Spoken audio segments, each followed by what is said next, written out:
Salutations, School Believer! Do you have a dream of becoming an entrepreneur, but don't know where to start or even what to do? Where can I gather information quickly about what's in my zone of genius? Don't worry, School Believers, I got you covered. Go to tuepodcast.net/AI prompt and check out an amazing set of AI prompts that will give you ideas, information, and articles to help you get across that start line. Once again, go to tuepodcast.net/AI prompt to get you started now.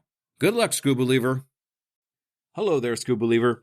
Hey, if you're anything like me, I am just so tired of going from screen to screen to screen, trying to figure out my analytics for all of my social medias and trying to figure out where I can put any and all my energies to get as much reach as I can. Well, I think I've finally found the solution. Elementary analytics. That's right, elementary analytics.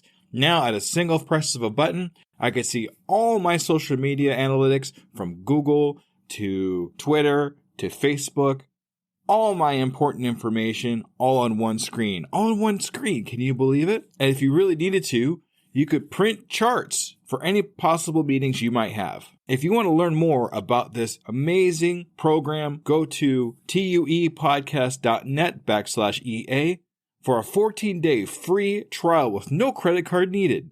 That's tuepodcast.net/EA for a 14-day free trial. Try it right now and see what it can do for you. Undiscovered Entrepreneur, episode number 57. 57 is also a Keith number, which means that it's part of the Fibonacci-like sequence that starts with its digits 5, 7, 12, 19, 31, 50, and 57. Cool. And what I found was when I was going and I was doing all of these things, when I was posting on Facebook, I had asked my Facebook friends, what do you want to learn from me? And I thought that they were going to say something about relationships, given all of my work as a mediator. And instead they said, we want to know how to do what you're doing. Because the reality is most people don't do a big jump like I did and continue to do big jumps, right? So I was wandering the world. I had changed everything. And people just couldn't even believe and couldn't catch up. And they wanted to know, how do you do that?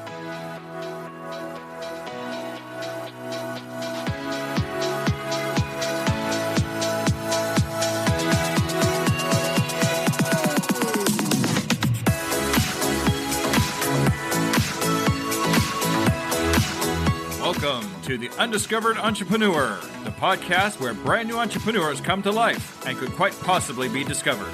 Join me, DJ Scoob, and the rest of the Scoob Believers as we help these new businesses become a reality. And now, away we go!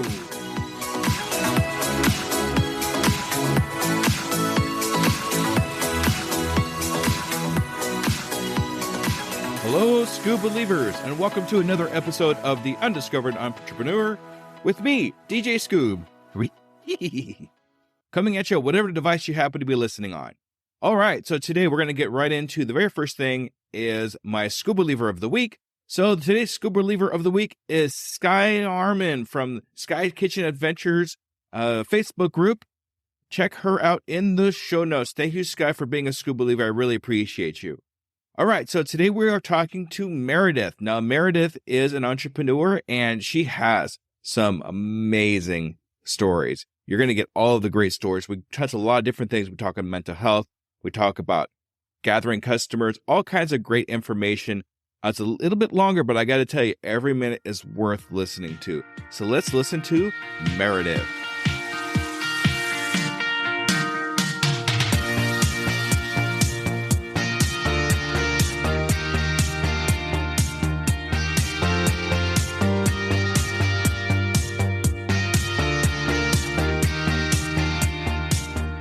Salutations, School Believers, and we are here again with another amazing, brand spanking new entrepreneur. Today we're here with Meredith. Hi, Meredith. How are you? I am doing well. Thanks for having me. Great to have you on the Undiscovered Entrepreneur. Okay, so I have a really kind of semi-serious question to ask you. Okay, you ready? I'm ready. All right. Are you a School Believer?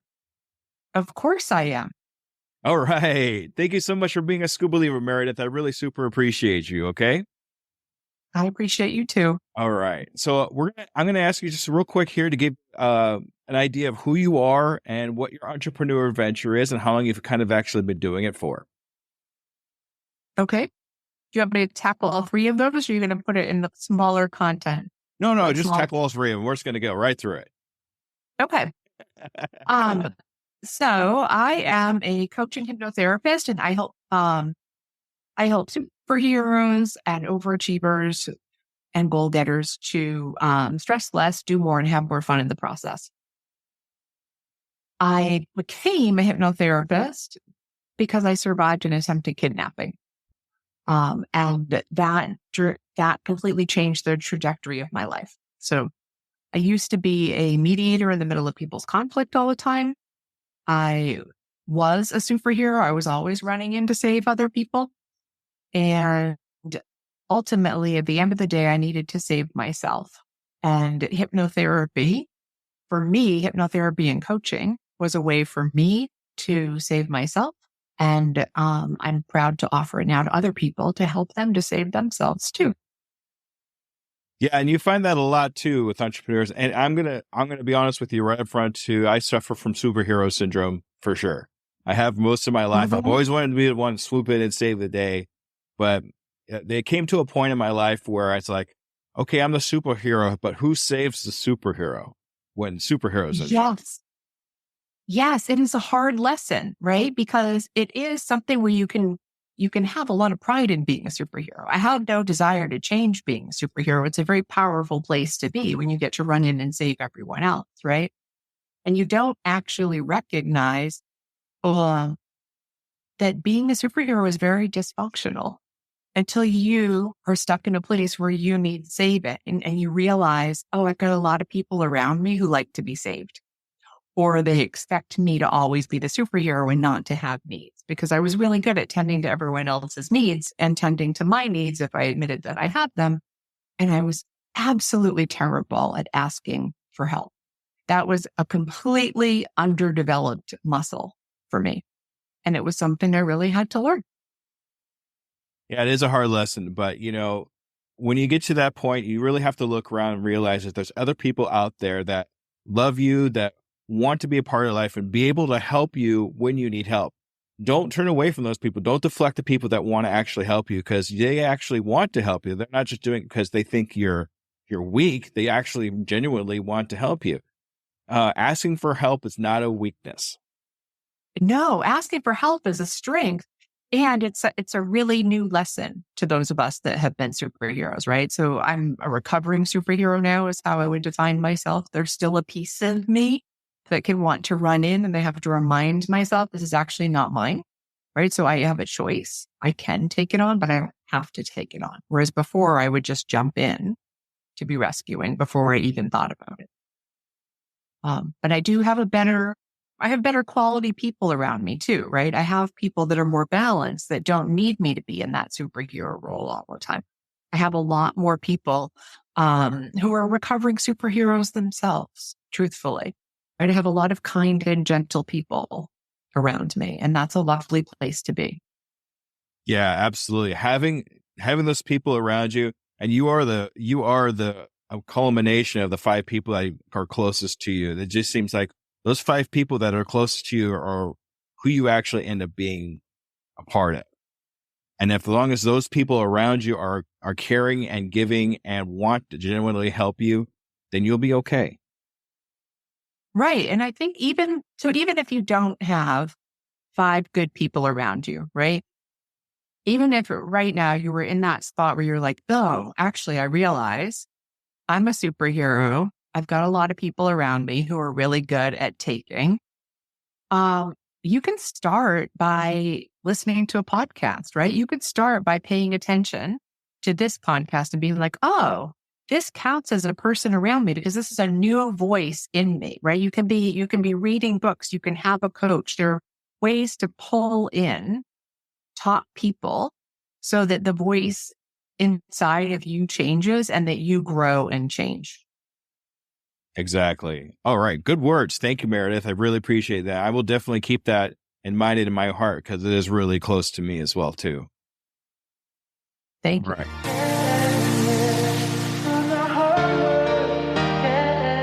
Now, I know that it seemed like a little bit of a subject, but what actually made you start your business? I don't know if you want to get into that a little bit or not, or... Sure, I'm happy to get into it. You can ask me just about any question about it, and I'm fine. So what happened was I needed to figure out what else I was going to do with my life. So I fought off the attempted kidnapping in 2015, and I faced off against my attacker in 2018. So little over 5 years ago, 5.5 years ago. By that point, my marriage had failed. My then husband had married a superhero. He didn't want somebody who needed rescuing herself, right? That wasn't what he had signed on. I was mediating. I was still in the middle of people's conflict doing that. And I knew I didn't want to live in Maine anymore because I couldn't get my body to reset to feeling safe. So what had happened for me with the attempted kidnapping is I had defaulted from feeling like always, oh, it'll be fine, right? Because when you're a superhero, you can run into danger because you're always believing it'll be fine. I'm going to be able to solve this. It's going to be fine, right? And I had defaulted to feeling unsafe unless proven otherwise. So I was always sort of buzzing with that unsafe feeling and still doing these things and just pretending that I didn't feel that. So 2018, when I faced off against my attacker, I got re-triggered. And after that, I did not want to be a mediator anymore either. So now I had a failed marriage. I already was planning to leave the state and I couldn't do my job anymore. The trifecta of nothing right there. But what I did have was I went to Norway 3 weeks after the trial, and I had farmed in Norway on the family farm. My great grandfather had come from Norway, and I had farmed there in my early 20s. And when I went to that family farm for a visit, I felt like I came home, and I felt like I came home to me. And they happened to have the house that is literally called great grandmother's house available for rent 3 months later. So I came back to the States. I checked in and went, no, this is where I need to be. And I contacted them and they were very happy to rent me great grandmother's house. And so I started finalizing my marriage. We were splitting personal property. As a divorce mediator, I was good at that, right? So doing that, wrapped up my business, told everyone I'm going on unpaid sabbatical for 90 days. And I left for Norway. And I went there and I wrote a memoir about my life after the attempted kidnapping. And at that point, I really just thought, okay, that I can do, right? I can hide out on a mountain overlooking a fjord in Norway. I'll write books. That's what I could do. So, but I also couldn't do any of that until Norway said yes. So I had to respect international treaties. I went and I stayed at a friend's house in Australia for a couple months. I started studying Norwegian super intensively. I started pitching my book to agents. I came back to Norway and I started learning Norwegian super intensively in Norway for 3 months. I thought I had an agent. I thought things were going to go smoothly, but it wasn't happening fast enough. So I had to figure out something else to do. And I thought, well, OJ had Cato. Like somebody should be willing to pay a responsible person like me to stay at their place and take care of it. I should be able to find something like that. And I couldn't quite find that. But what I found was international pet sitting. So we would trade. I could stay in their place, right? And they would get free pet sitting. So it was a wash. So I spent 6 months in the United Kingdom doing that. And then a month in Greece on a little Greek island, a month in the vineyards of France. And I came back to the US in March of 2020, just before the borders shut down. So my life completely changed as a result of that. But while I was doing this wandering, I still didn't get the agent. So I had to figure out, all right, well, what else can I do?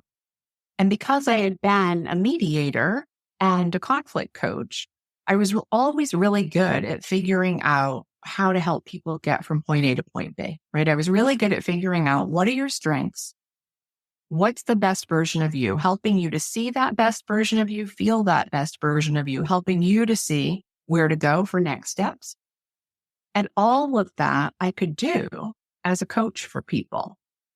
And what I found was when I was going and I was doing all of these things and I was posting on Facebook, I had asked my Facebook friends, what do you want to learn from me? And I thought that they were going to say something about relationships, given all of my work as a mediator.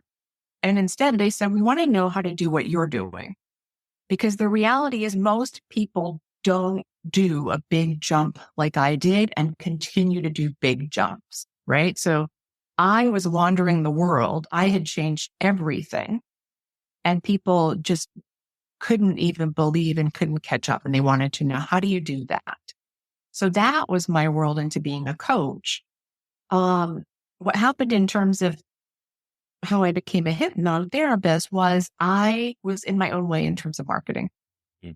And I would have told you that, well, of course I'm in my own way in terms of marketing, right? 2 people tried to kidnap me. Like it is perfectly normal to want to hide out after that happens. However, what really it was I was also really mad at my mother. And I didn't know why I was really mad at my mother because my mother's the same mother I've always had. But our subconscious brain is formed basically age 0 to 7. But I mean, when you have trauma, it can go up higher than that, right? Mm-hmm. So you're talking about childhood.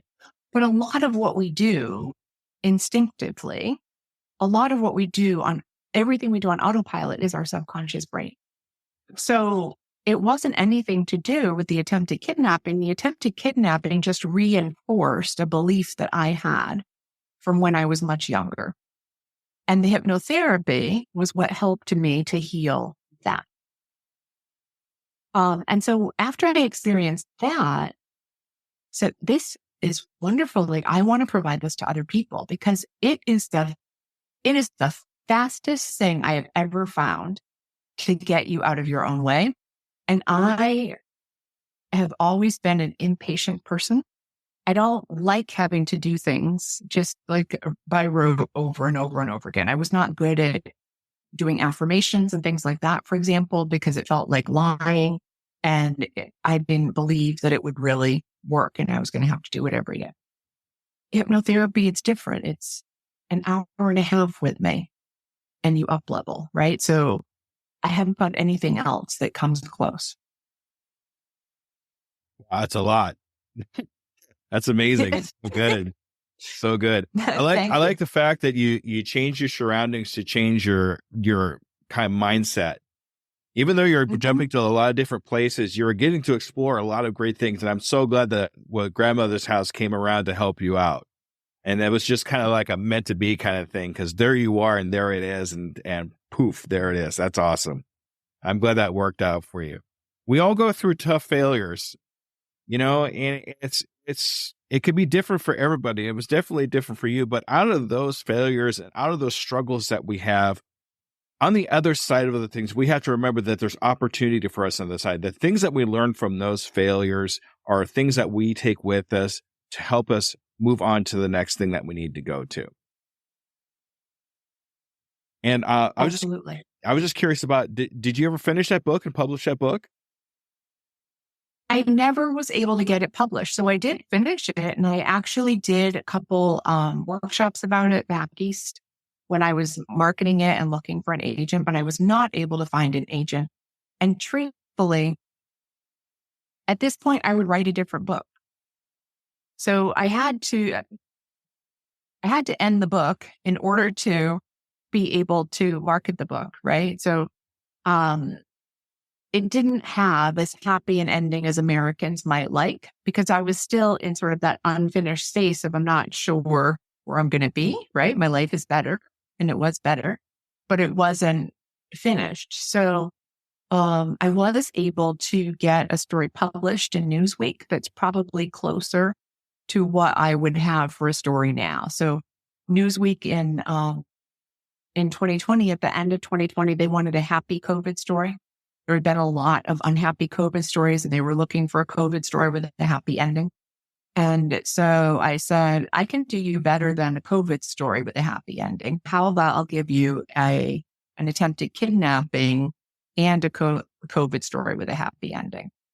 And they liked that. So I ended up with my own article in Newsweek. Oh, great. That's awesome. You should just write 2 books. You have the one book, have the one book up, and then end where you said, and then the new one, the next one, which really has the happy ending to it. I think that would be awesome. I agree with you. I think that it would be too. But as you know, like there's only so much time in the day. And when you're starting up a new business, right, to do that, plus writing a book and going through the marketing for that, it's a little much, but I'm not saying it won't happen in the future. But I think I want to get this business, I want to get this business on a good footing, and then I can be looking at the book to go along with that, or I can redo the previous book. I'll figure it out. Okay. What gave you the idea for the pet sitting, the international pet sitters? That's amazing. I never would have thought of that.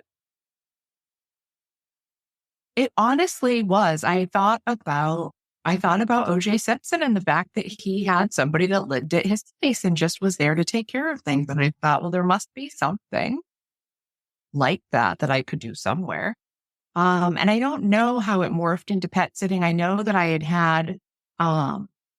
had to have a pet sitter from time to time for my dog when I had gone away when I had a dog. So I thought I probably just looked at that, and there are a couple websites available that do link pet sitters. So there was one in particular that I liked the best, but I used the other one as well.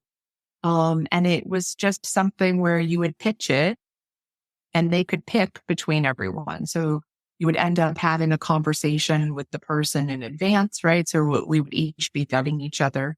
I would joke that, it helps to look like Mrs. Doubtfire. Like it helps to be older. People are like, oh, my Granny's going to come and take care of my dog or my cat. That's great. That's exactly what I want. So, if you look at me, you're not thinking that I'm going to have wild parties, right? You're thinking, oh yeah, she's going to nurture and take care of the animal. So it worked out well. All right. That's good. You just got that little bit of advantage over most people out there. I couldn't imagine, leaving my pet to somebody that's, has a tank top on and just chewing bubble gum and has color in their hair. It's like, the babysitter from heck. So, just. I think people find what they're comfortable with. So they, there probably is a market for that too, right? Yeah, there could be. One who makes people comfortable. But I do think that it helped me to be an easygoing older female, right? All right. And the other thing I wanted to talk about too is, and you really touched on a really tender subject for me too, and that's the stuff that we learn as a child we take into our adulthood, and it becomes kind of our subconscious kind of thing. So, like, can you explain a little bit more about how that works? Do you know a little bit more about that? So when you think about a child, they're trying to figure out how the world works from the moment they're born, right? They come into this world, they're blank slates, and they are figuring out, all right, who are my people? I recognize my people sort of from what I heard in utero, right? So how do I interact with these people? How do I have them understand me? So you're looking at babies that are smiling from the get-go because they're trying to have that connection with you long before they're even able to communicate verbally. They're already connecting with you and already figuring out how you work and what you need. And they're figuring out how the world works, right? If they cry, do their needs get met? Or do they not? That's it. Those are two very different worlds. I mean, the good news for parents is that if you meet your children's needs most of the time, then you're not going to do that much damage. It's the not meeting the needs for a lot of the time that does damage. And so that's when you get into more child abuse and neglect. The reality is that we all have messages that we learned in childhood even from people who meant to do right by us, right? There still can be messages that we learned that shape then how we interact with the world. So if you had the message, either spoken or unspoken, that children are to be seen but not heard, that's going to be hard then for you to do marketing of yourself because you're not supposed to be heard, right? So that little you is always going to feel like, oh, no, that's not our job, even though you're an adult. And so the little you then will struggle with being able to command the room or even to speak up at the table, right?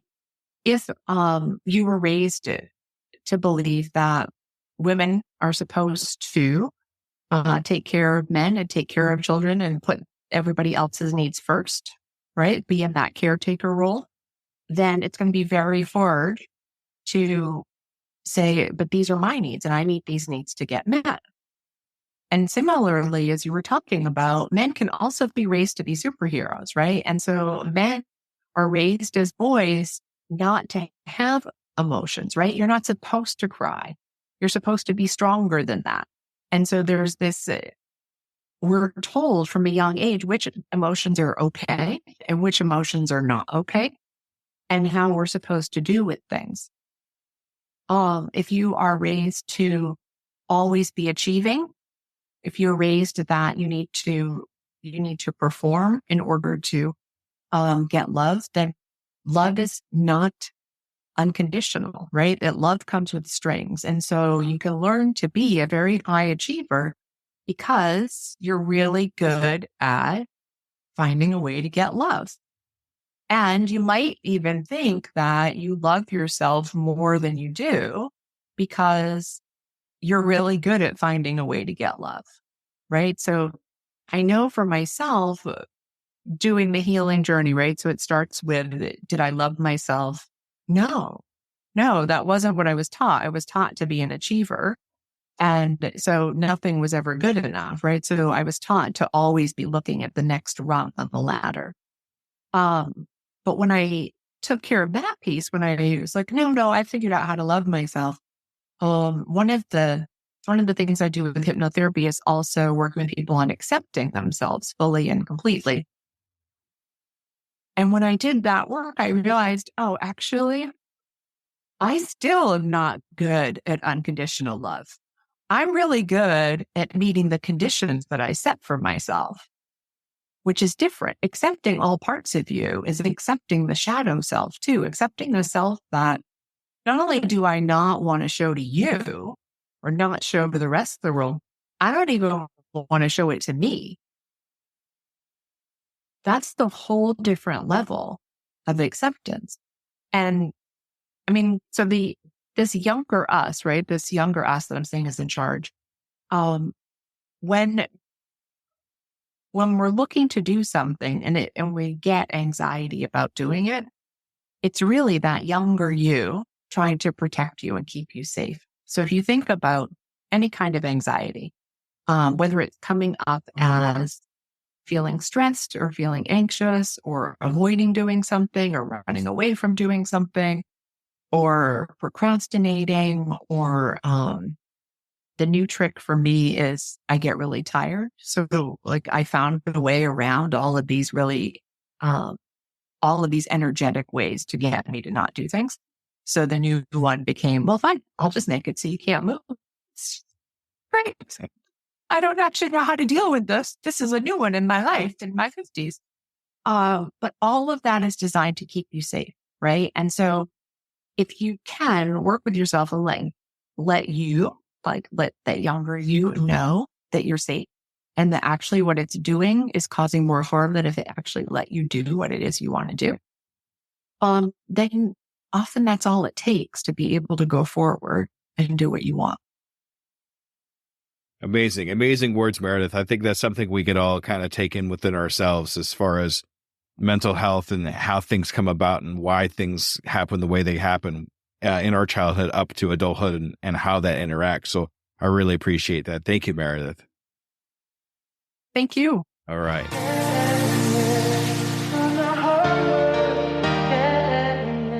I know we talked a little bit about a few things here, but I always like to talk about pitfalls and problems getting started in our entrepreneur adventure. So when you were first getting started in your entrepreneur adventure, what were some of the pitfalls and problems that you came across?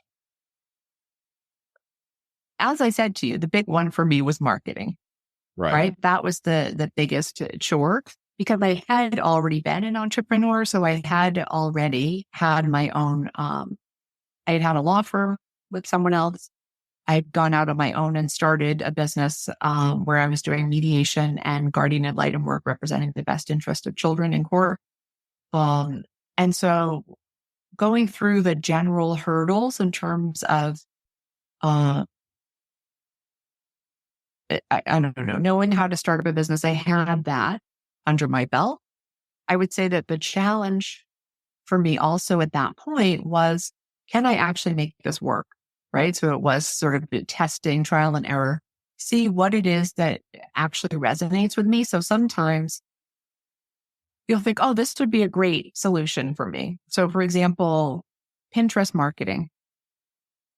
I thought that would be a perfect thing to drive people to my website. I don't mind going on Pinterest for recipes. So I thought this would work. I took the class, I implemented, and I realized I hate Pinterest to the level I need Pinterest in order to make it.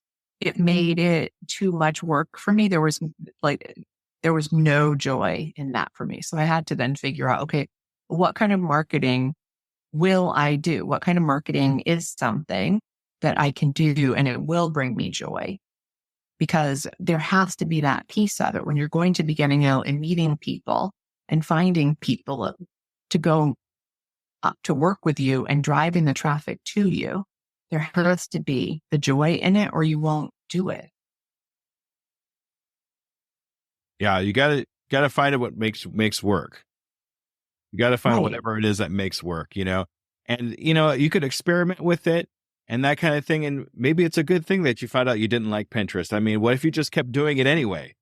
And just you end up doing I have done that before. Yeah.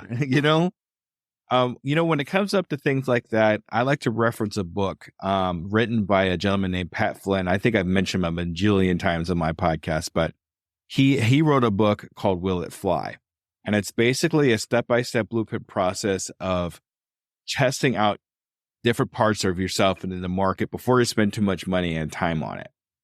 So to avoid a lot of those things that you just talked about, that would actually be a great book to think about looking into. But you can never know for sure until you experiment with it a little bit. See if you actually like it or not. And then if you don't, at least you didn't get into it too far to where it's like, I want to stop everything.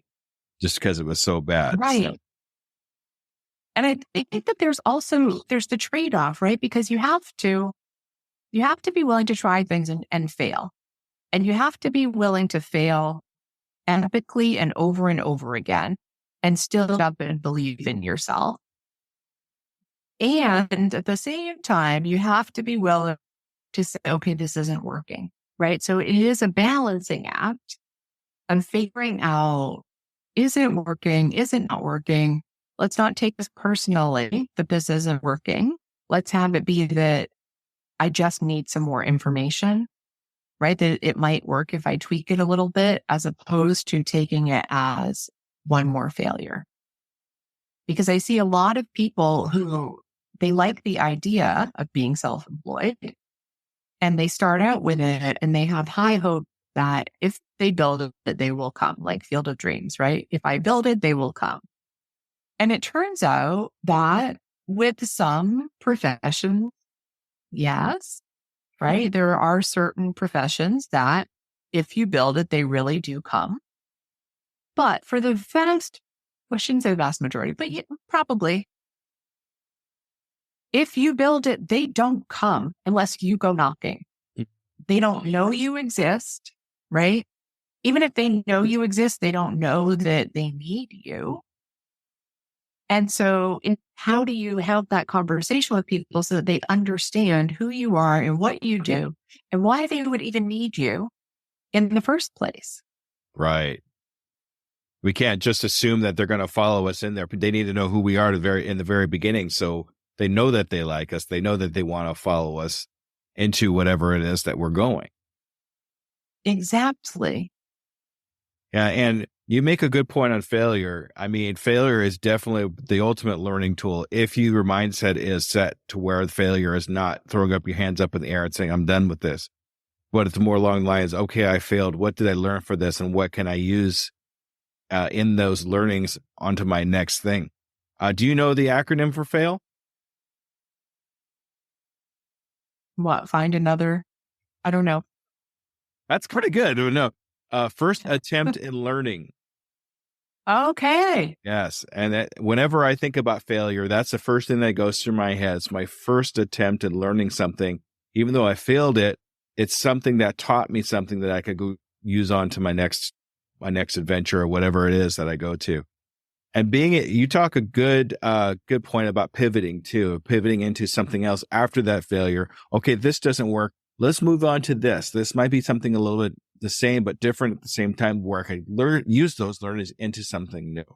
So pivoting and being able to pivot is super important.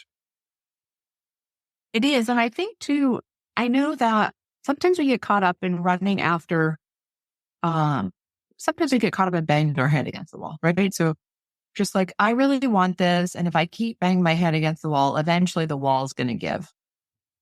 And it's a lot easier if you find the door. So if you can't get through the wall, and I'm not saying I haven't run at a wall before, but look for the door, right? Look for what's an easier way that I can be doing this. Some of that is, finding who knows what you need to know. So if we had this discussion a couple of years ago before I settled in Oregon, when COVID happened, I was planning to be a snowbird in between Norway and Greece. And I was looking at, am I going to live more in Norway or Greece? Am I going to set up my business in Norway or Greece? And I was starting to do my research into both places to see what was going to be a better fit for me. What was going to be a better fit for me in terms of quality of life? What was going to be a better fit for me in terms of setting up my business? I knew that to do it, I was going to need to get professional help, right? I do not speak Norwegian well enough to be filling out those forms. And even if I did, I would still want to have a professional with me who knew the lay of the land, who could help me through it, right? I don't speak Greek at all at this point. I mean, I learned a very little bit with Duolingo. And so all of that was going to be about, how do I make this work? Right. And that is a piece that we need to have when we are setting up a business. Professionals are your friends. You want to have the people that know how to do it and do it well to help you set it up. Because when you don't set it up the right way, then you end up with bigger problems later on, and nobody wants that. Yes, exactly.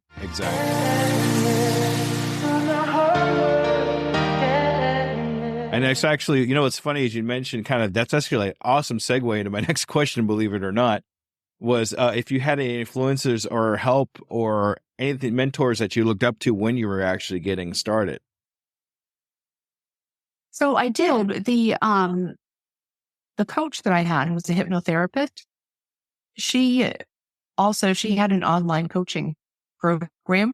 And so I did individual work with her. And then I also did her 4-month program, which was targeted to online entrepreneurs. When I heard that then she was going to be doing a program for hypnotherapists specifically, right? People that wanted to do coaching plus hypnotherapy, said, absolutely sign me up. And so that was then a 9-month program that I did. And I also am still a part of her membership. So I'm able to go in and access online trainings that she has done. So all of that helped immensely in terms of doing this.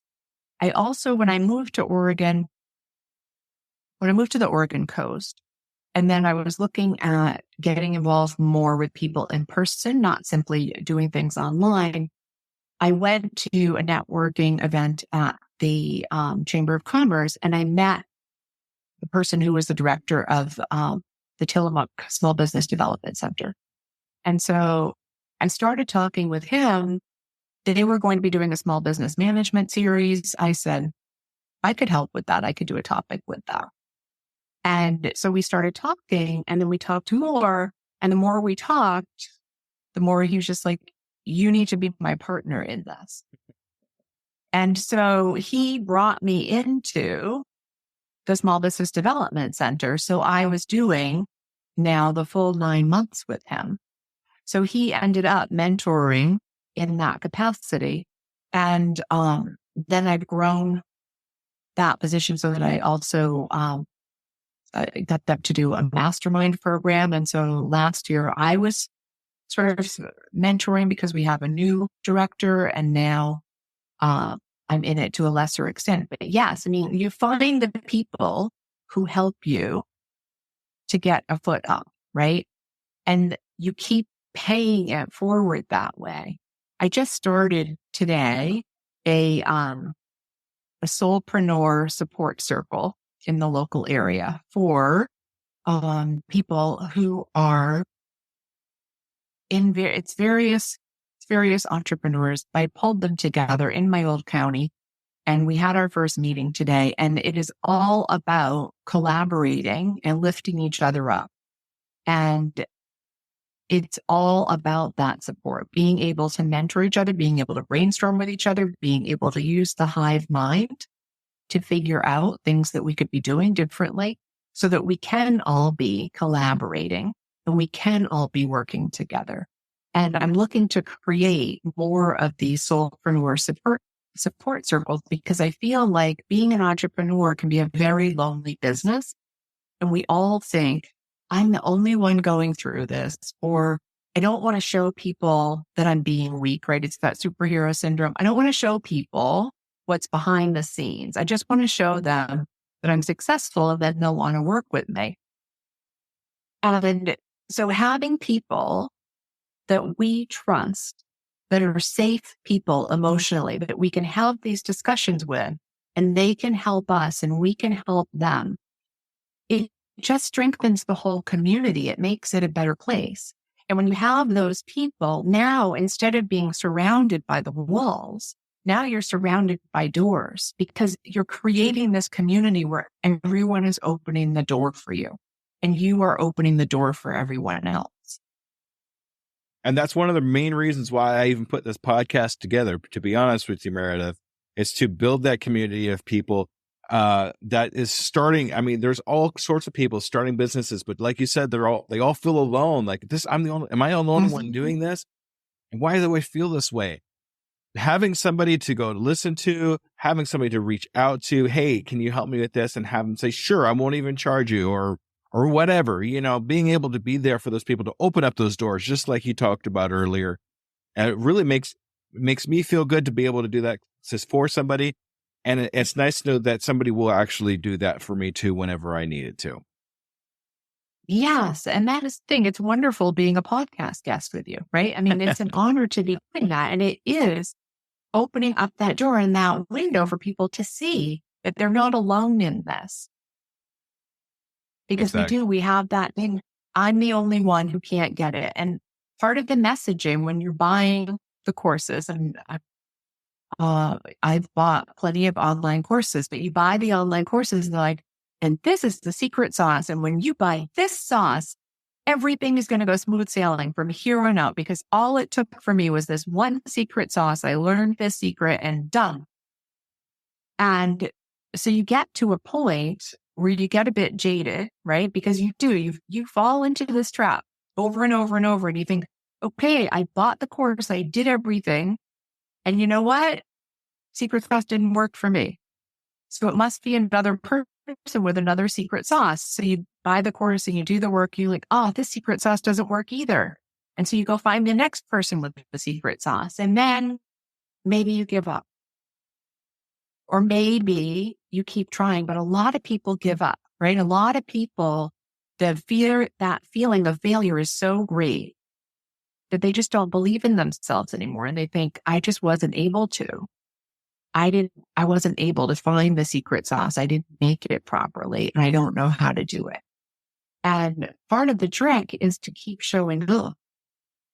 People need to see you. We get so much information thrown at us every single day. And when we're the ones putting it out there into the world, we think, well, of course they saw me. Like, I put it out into the world. But when you think about all that you scroll past and how the algorithms don't even show you so much stuff, because there's so much coming at you. There's a fire hose of it coming at you, and you are just one little drop of water. The reality is that we need to touch people a lot more, right? So there are different types of people with respect to change. So some people, as soon as they hear about it, they're just like, yes, I want that. I know I want that. Here, let me sign up. But then that's not everybody, right? So the next stage, they need to see that it actually worked for someone. So they're the ones that are going to be reading your testimonials. They're going to be watching to see, did other people have a good experience? What's getting posted about it? Okay, if these people are, that makes it safe. Now I can do it too. And then there's the ones who are just like, well, if half the world is doing it, now I guess I can do it. And then the last ones are that never, never, never, you can't make me. And those are the ones that they still have a landline, even though there's plenty of good internet service available to them. And they could have a cell phone. They're still getting their old phone book, or maybe they just keep their old phone book that they've had forever because they want to have it like that. They complain about what it is that is changing. And I know for myself, I had to go through, when you're trying to figure out who your ideal client is, right? As a superhero, the ones I wanted to save were actually the never, never, never, you can't make me people. Because I thought, well, they really need my help. It doesn't matter because they don't recognize that they do, right? So my actual client is the one that says, oh yeah, that sounds cool. That would be great. Sign me up. That is the open door, right? I can bang my head forever against the never, never, never, you can't make me. And they're still never, never, never coming. So don't bang your head. Find the open door. Yeah, especially when my dad's like that. I got to tell you, he was he was very technical for a while, but as soon as he retired, he shut it all down and just, yeah. Anyway, so yeah, you make a good point too. You don't want to concentrate so much on the people that you can't change anybody, especially that never, never person. They're not going to change no matter what happens. So you want to work on the people that are open to opportunity, that are open to the change. That way you can help them out because they want to be helped. If they don't want to, if people don't want to be helped, then they're not going to be helped. Right. And you make a good point about, the secret sauce and going out and trying to find different flavors. This sauce isn't working good. Pretty soon you've got so many secret sauces, your sauce turns to vinegar because it's just not working. Now, what I like to do instead of letting my sauce turn to vinegar is, even though I have different things that I've learned from different people, I integrate the best things that I've learned from those people and make my own secret sauce. Yes, that is exactly what to do. And that shows that you're actually doing what needs to be done, because that is the integrating process, right? So if you just go and you learn it and you never implement it, it doesn't ever become yours. And if you go and you learn it and you never go beyond copying the other person, it hasn't become yours either, right? When you are fully implementing it, like you're talking about, then it becomes yours because your style comes into play. And people want to work with you. It is your style. It is your energy and what you bring that makes them want to work with you.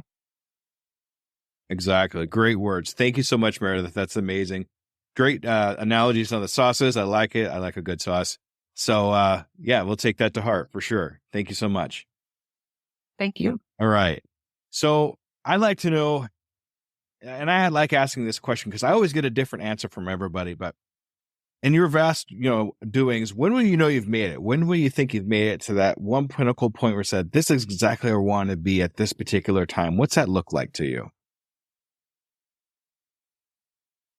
So it looks like different things at different times, honestly. So I'm going to say I used to be quite terrible at this because I always saw the next rung. And I didn't allow myself to sit and celebrate that joy of having made it, right? And my trick for celebrating that I've made it is actually to look back in 90-day increments and see how far I've come as opposed to always looking forward. That when I look back and I say, oh, well, a year ago, this is where I was, and I'm so much farther than that. So look, I'm already making it. I'm already a success in so many ways. So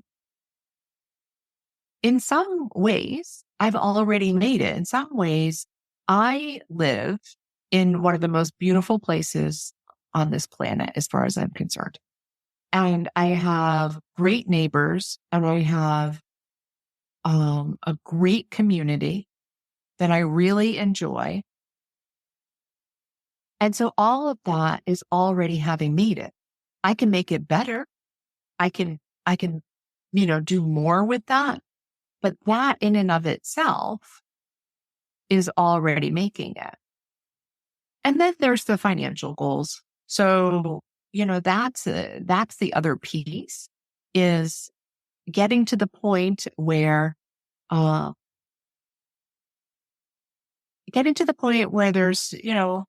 the bucket that is for what I have for what I need to make every month for a minimum, then putting money away for savings and putting money away for retirement.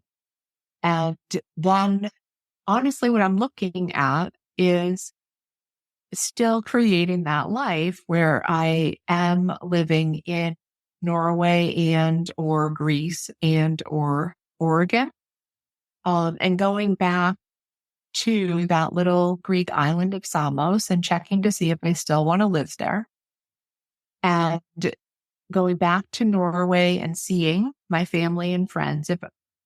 When I get to the point where I can spend summers in Norway, I will have made it. That's really the thing, is being able to be with the people that you love most on this planet.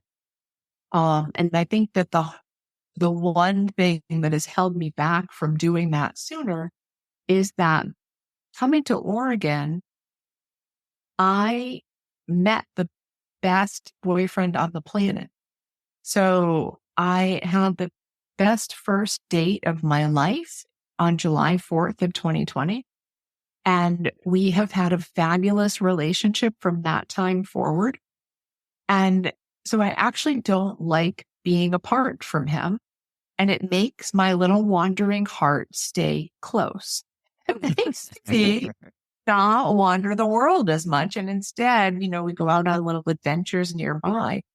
So I need to, to fully be a success. It's going to involve also convincing him that he should spend the summer in Norway with me. But yeah, I think that would be for me.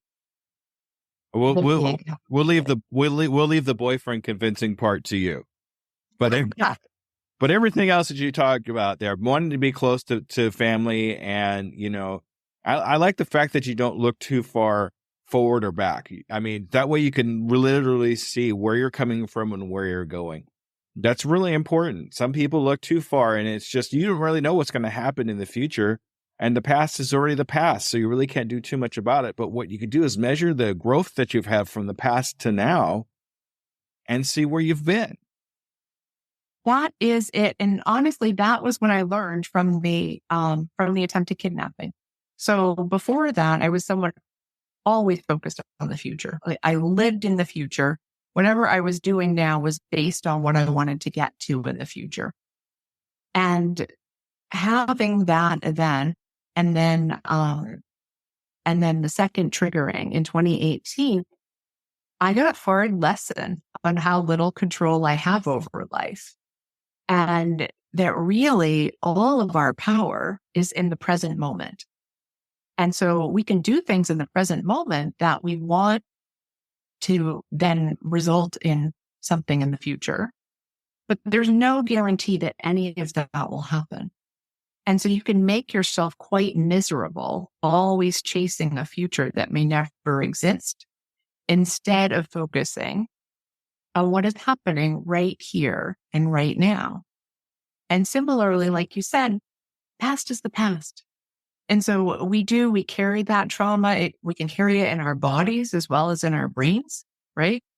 And so there has to be that goal of releasing it, because we want to release and let go of it. We don't want to carry it around everywhere. If it's something painful, it's much better for you to be able to literally shake it off. And so all that you can do to let go of all the baggage, right? And just be able to be here in this present moment, that will make your life a lot better. Okay, let's all remember that, Scoop Believers. That's good stuff right there. All right.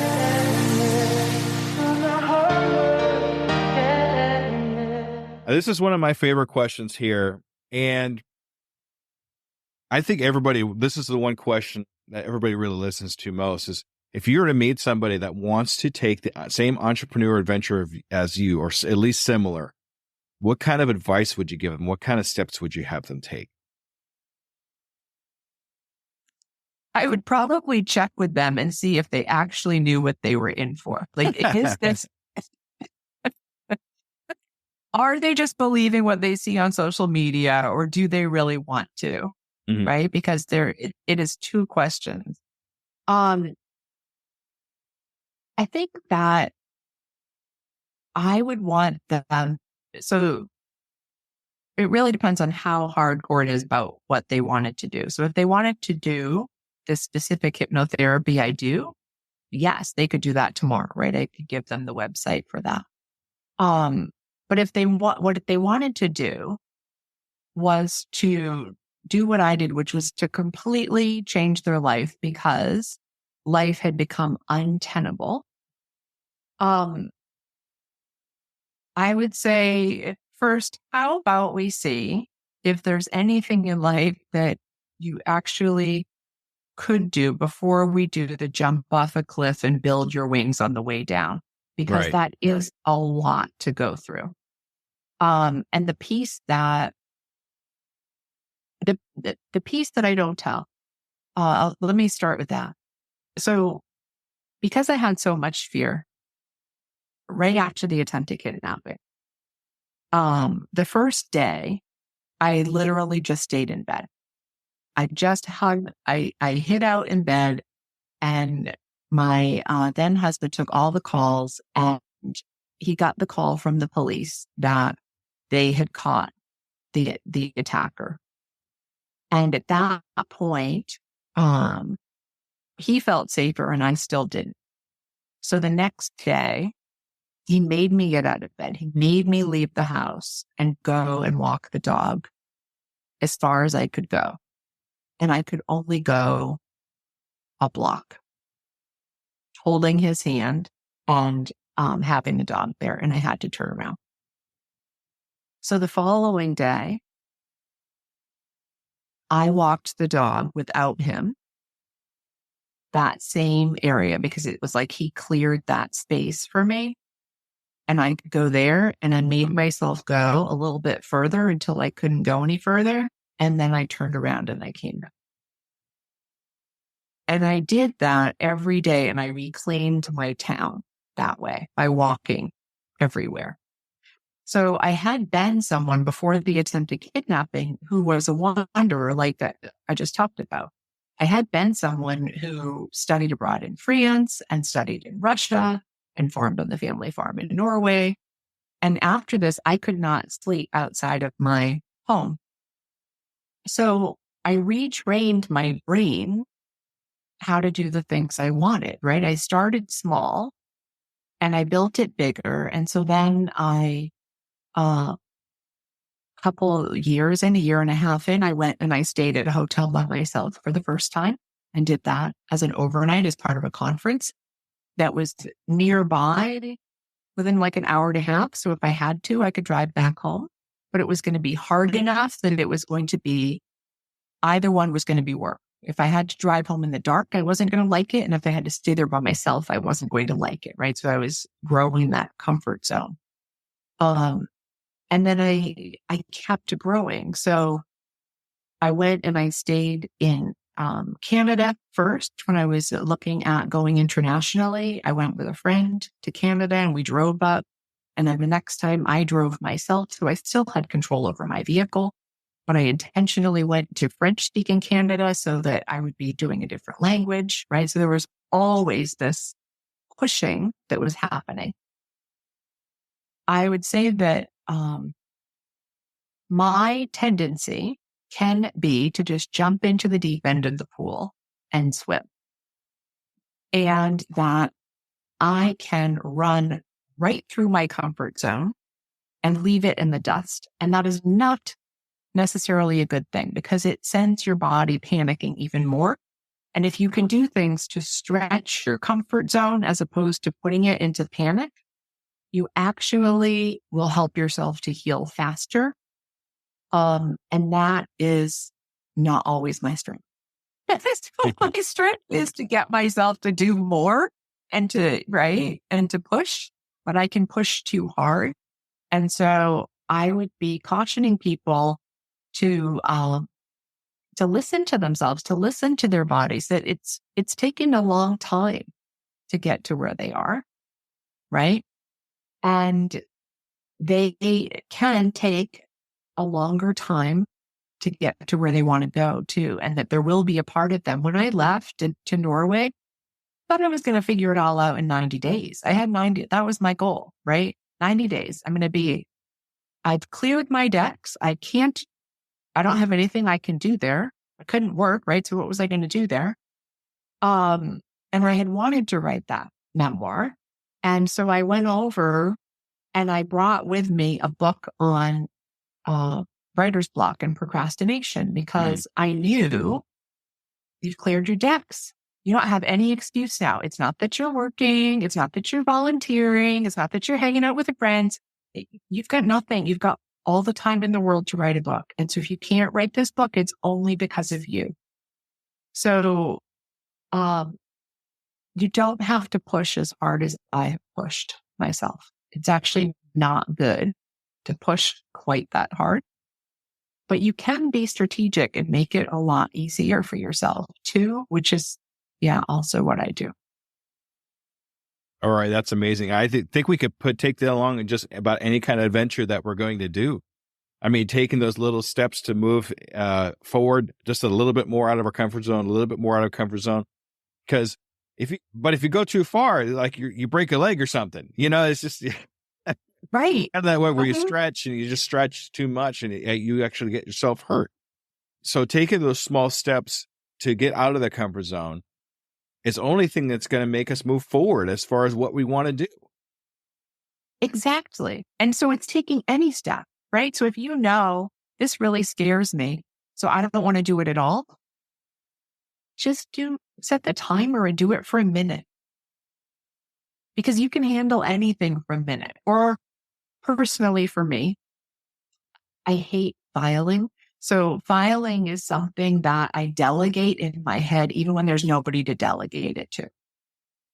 And so it does help me to set the timer because it is something that I will avoid.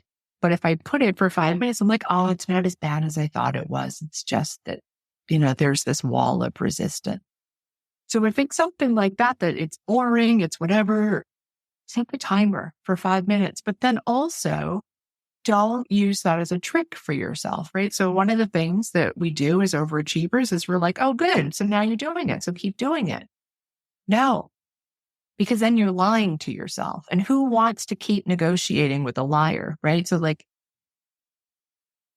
5 minutes. I said you could have a break. You get to have a break. If you don't want a break, if you don't need a break, you don't have to. But the reality is, I said 5 minutes. so you can be done. That's actually some advice I give some of my coaching clients too. When it comes to, they're like, well, I don't have time to do meditation. So you have time. You could set yourself a timer for 5 minutes. And after that, decide if you have more time or not. If you can't find 5 minutes in 24 hours in a day, then there's something going on. So just set yourself for a timer for a minute, for 5 minutes, whatever it is, and take small steps as you move along, and then decide from there if you can move on from it or not. Absolutely. All right. So maybe that's how you get your book written. Just 5 minutes a day, you know.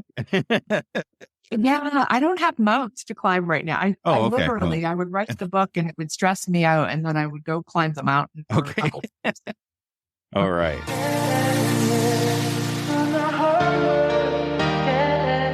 This is a question I get a different answer from every time, and it gets a little bit tough. So if it gets past that, that comfort zone, let me know. Okay.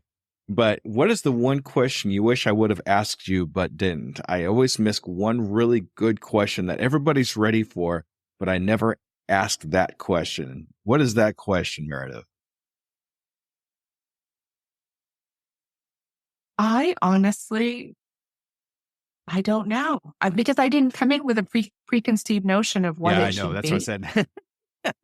And so I think that, I think it's an easier question if you come in with a preconceived notion of what should happen. And I've given up a lot of that. I gave up a lot of that as a mediator because I did transformative mediation, which is the most empowering for other people. So I am not coming at it as the expert. I am coming at it as the person to help them, as opposed to being the expert on their lives after not knowing them really. So for this, you're the expert because it's your podcast. So I'm just here to answer the questions that you want, and because you know your audience best, right? That's how I look at things now. Okay, we'll just keep it at that. That sounds good to me. Okay.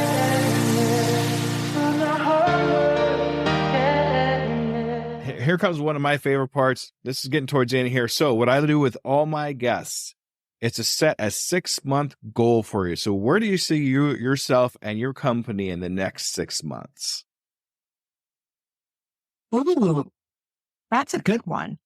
So in 6 months, I would really like to have my ticket to Norway. That's what I would really like. Yes.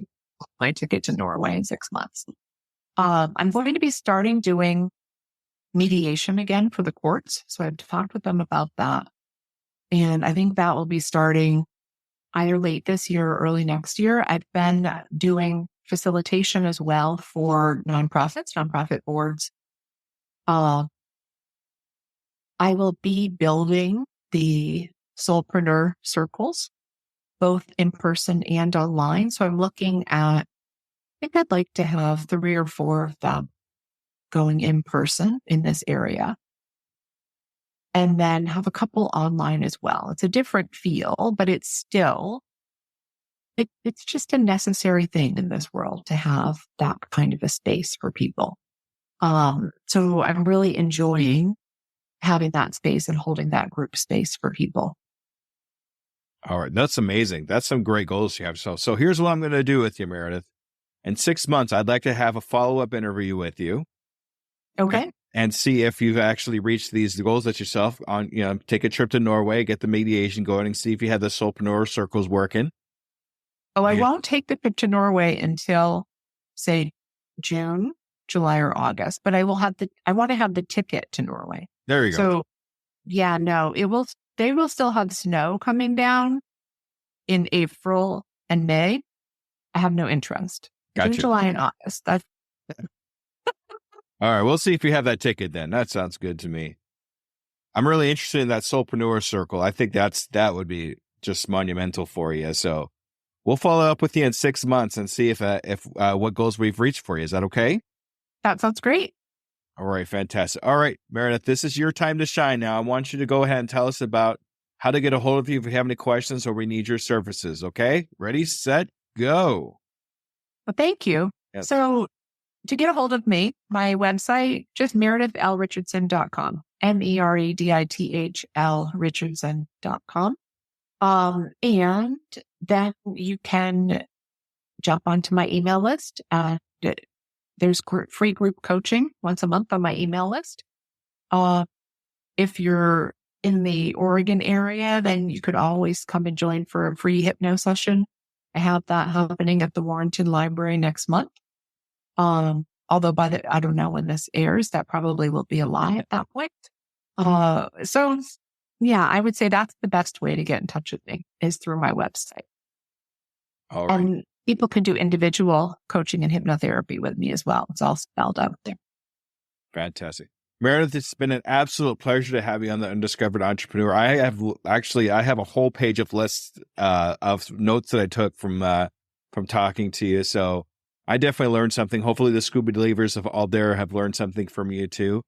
And thank you so much for what you do. Thank you so much. This has been a fabulous opportunity. I really appreciate it. And I want to hear your Scooby impression again because you haven't done it at all. Oh. Bro. That's awesome. That was one of my favorite shows growing up. Oh, thank you. All right. Scuba, thank you so much, Meredith. I really appreciate it. Scuba Believers, make sure you stay tuned for the wrap-up. Alrighty, everybody, have a great evening. Thank you so much. Bye-bye. Bye-bye. Bye.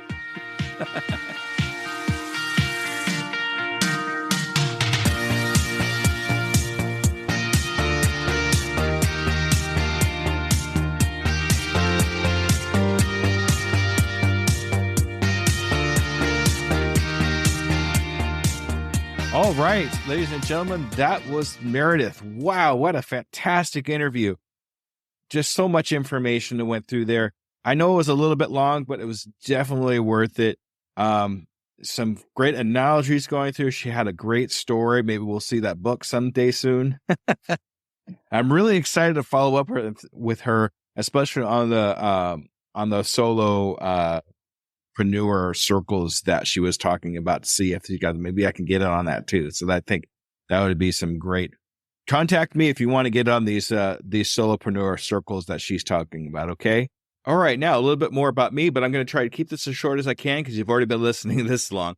A little bit about the game show I applied for. That did not work out because they wanted a little bit of money up front to be on the show. Unfortunately, I didn't have that, so I had to decline that. But it's good to know that they wanted me to be on the show. I'm still trying to raise money for getting to Podfest. Please help me if you can. Go to my website, go to be a contributor, and really help me out if you can. I am looking for some new coaching clients. I am giving away 2 free coachings that are 2 hours long. It's about a $700 value. If you want to take advantage of that, please email me at doingitTodayCoaching@gmail.com or reach out to any of my social medias, Linktree /DJ Scoob. That's linktr.ee/DJ Scoob to reach out to me on any of my social medias. All right. Also, I was looking to start a new segment in my podcast. Just a quick thing here.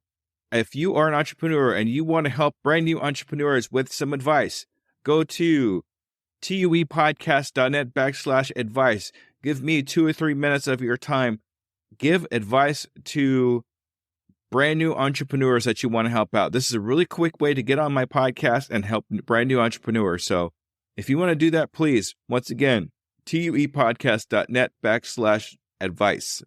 And go into my SpeakPipe there, hit the record button, and just give me a couple minutes of advice that you'd give to a brand new entrepreneur. All right. Thank you so much. I just want to say a quick thank you to everybody out there that listens, subscribes. I really appreciate you. I couldn't do this without you. Thank you. And you all have a great evening. All right, everybody. Thank you. Bye-bye.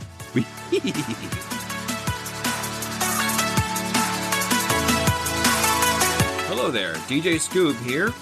And I just want to personally say thank you for listening to my program. I really hope you learned something.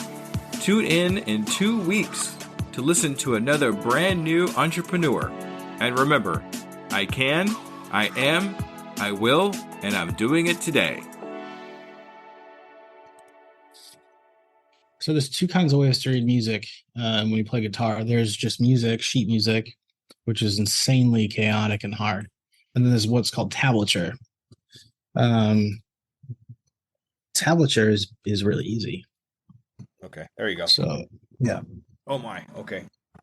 Yeah. So this is a D. Okay. So you don't...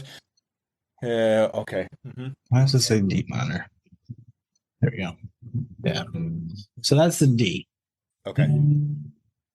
So you want to do... fret. Yeah, go ahead. Second fret. We got 3 string. Second fret. Yeah, just want to count it down from the low end. So the first 2 low strings you're not going to touch. Then the third string is going to be open. Right. Which means you play it, but you don't put your finger on it.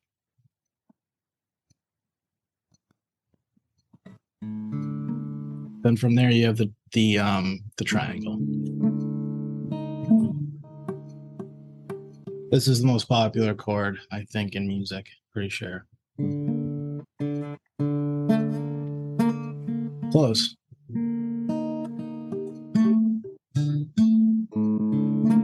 Oops.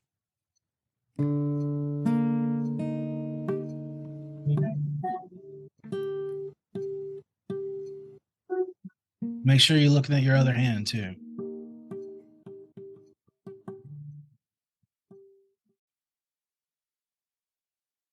As a worker of 2 full-time jobs, running a podcast and coaching, every minute counts in my day-to-day. It's hard to be consistent in any of my social medias. And at this point, I cannot hire a social media manager. Pinnacle AI to the rescue! I've been using Pinnacle AI for a couple of weeks now and seen big improvements in my outreach and consistency in all my social medias. Do you want to save time and increase your productivity too? Go to tuepodcast.net/AI for more information. Save yourself time and grow your brand. Try it now and see what it can do for you.